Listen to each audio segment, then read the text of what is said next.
જો મિત્રો અત્યારનું જીવન કેવું થઈ ગયું છે, માણસનો જન્મ થાય, બાળકનો જન્મ થાય એટલે તરત જ દાખલો નોંધાવો, નામ નોંધાવો અને પછી ઝેરોક્ષ કઢાવો.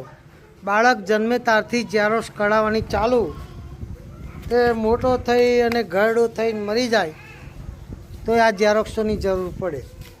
ઝેરોક્ષ કઢાવીને દાખલા જ આપ કરો. જો આ કેટલી બધી ઝેરોક્ષ કરાવી છે.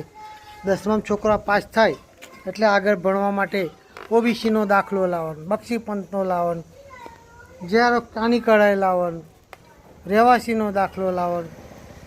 ભાઈ ઝેરોક્ષ ઉપર જ જીવન થઈ ગયું છે. અત્યારે ત્રાસ છે મિત્રો. વર્ષો પહેલાં 50 વર્ષ પહેલાં કશું જરૂર નથી પડતી અને હવે તો બહુ ઝેરોક્ષોની જરૂર. આ બધી ઝેરોક્ષ કઢાવી છે અને પાછો દાખલો કઢાવવા તો તાલુકે જવાનું, બધે જવાનું. આ ફાઇલો જેટલા માણસ હોય એટલી તો પાછી ફાઇલો બનાવવી પડે.